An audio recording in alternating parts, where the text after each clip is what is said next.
Hello, good morning. Once again, here we are. Magluluto na naman po ako ng for lunch namin.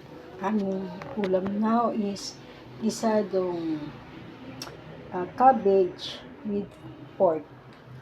Yes, ito po yung mantika natin. Ipinirito ko po dito yung fish. Siya na po, partner namin, Becky. Kaya ganyan po ang kulay. Now, start to cook na. Saute. Let's saute. Onion. Hilaan po natin. At malakas na masyado ang apoy. At isunog po ang onion. So, saute onion. Inuuna ko po ang onion kasi madali pong masunog ang bawang. Kaya inuuna ko po ang onion. Ano po? Ito po yung broth. Ito po yung sasabaw ko. Now, sunod po natin ng bawang. Hininaan ko po yung apoy kasi medyo namula na po yung mantika. Kasi, kaya po pulo yan, tinirito ko na po yung isda. Kaya hindi po naman yan sunog. Okay? Make it a little bit red na yung bawang.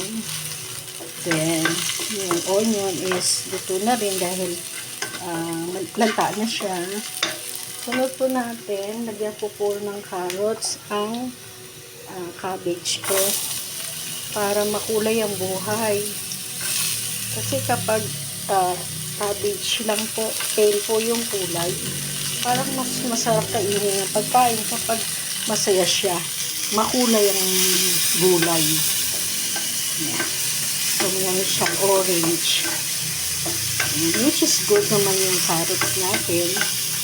Meron po siyang nutrients. Marami pong nutrients ang carrots.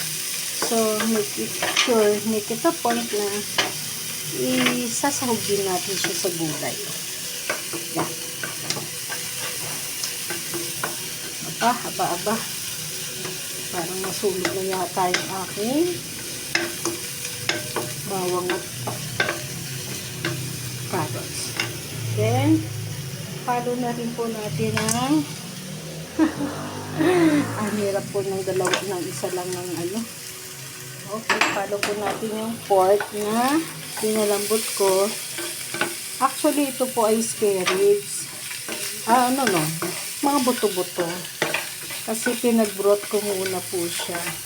Tapos, nung lumambot na po yung pork, hinango ko. Then, hiniwa-hiwa ko siya.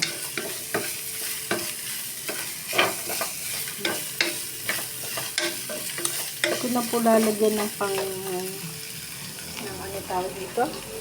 Ito na po siya lalagyan ng wow sarap kasi ito pong broth nilagyan ko na po ng wow sarap. Siguro lagyan ko dito ng salt. Sprinkle with salt. Ang pink lang po.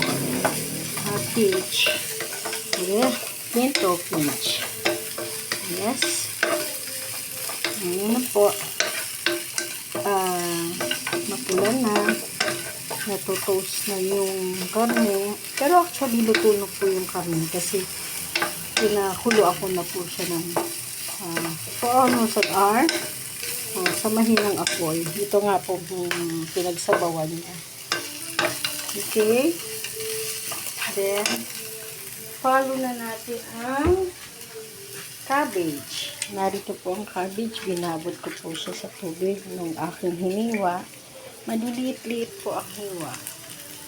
Kasi, gisadong cabbage nga po ito. Pero siyempre pag nilaga, yung square po yung cabbage. Since this is gisado, kaya string po ang hiwa niya. Okay?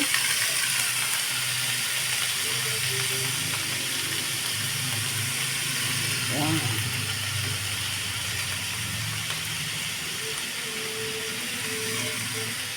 Ito pong mado.